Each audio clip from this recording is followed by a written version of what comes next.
I was watching this video today on Usyk's training, on Alexander Usyk, who's just, did you see that fight? Yeah. Oh, Jesus Christ, dude. Yeah. I mean, he's one of the best of all time. One of the absolute best heavyweights that's ever lived.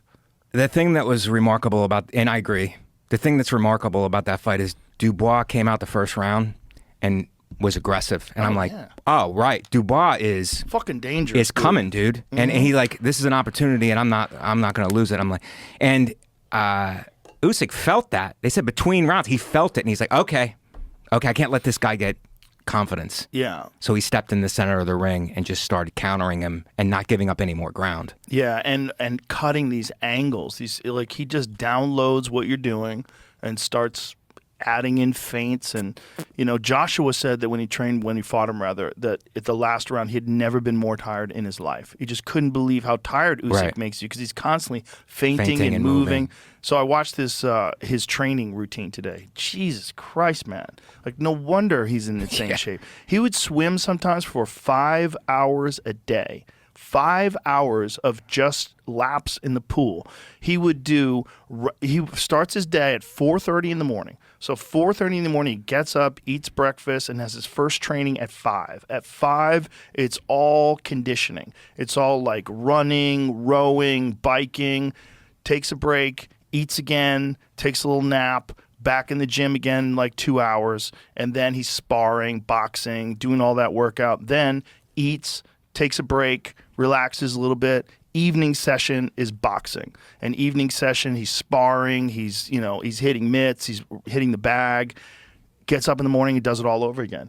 And it's all like this. That's that reverse hyper that I was just showing you. That's crazy. That's the machine that Louis Simmons created that is fucking phenomenal for your lower back. It decompresses your back actively on the downswing and strengthens it on the upswing. And Louis, who is a genius, who was one of the only guys we ever traveled to do a podcast with. Oh, really? Yeah, it's like, I got to get this guy on film. He's a legitimate strength genius. But Usyk's training, a lot of it is like ladder board, on the ground, you know, the ladder where you're doing the steps. Yeah. It's like constant shuffling back and forth, spinning.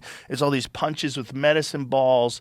It's like when you watch him train, it makes sense because he's training specifically to move differently than everybody else does.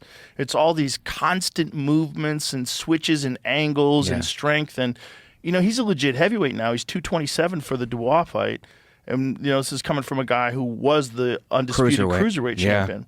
So he's a small heavyweight, but the best heavyweights were small, except for Foreman and a couple other guys. Like Tyson was small. Ali was not big. He's exactly the same size as Ali when Ali was in his prime. Holyfield was not big. Came this, exactly. But he unified that cruiserweight division. Like he didn't get any gifts. Nope. There, he went around and unified it, and then moved up, and then unified. I mean, it's just, what was the, how many weeks is that training camp?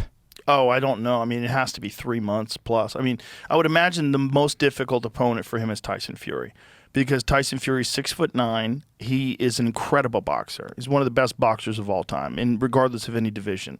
Just skillful. Yeah. Tyson Fury is a skillful boxer. He's slick and intelligent. And, people talk about, like, what's next for Usyk. Should it be Joseph Parker? Yeah, that would be a great fight. Joseph Parker deserves it. Right. But what I want to see before the hay's in the barn, I want to see one more Fury. Tyson, because Fury's the only one that's given him problems, the only one that came close.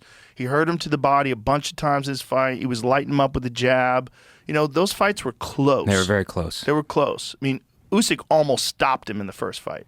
I think it was the 9th round. Yeah. He knocked him down, and he pulled back when the referee was like calling it a knockdown, where he could have caught him 1 or 2 more times, and that would have probably been a wrap. But other than that, like, no one has given Usyk the problem that Tyson Fury's given him. And I think you give Tyson one more shot at it where, I mean, he's training now. I know he's posting up a lot of stuff about his times. Like, he's doing a lot of endurance work now. And so he's gearing up. So he can have a fight before? He's got to have another fight. He doesn't have to. No? Nah, right into the fucking, come on, man. This guy's a veteran. He's been doing it forever. Right into the Fury. Right into the fire, rather. See, I want to see Fury and Joshua. Oh, yeah. That's an all-England Oh, I'd love bash. to see that, too. Yeah. I'd love to see that, too. That would sell out like Wembley. Well, they're talking about doing...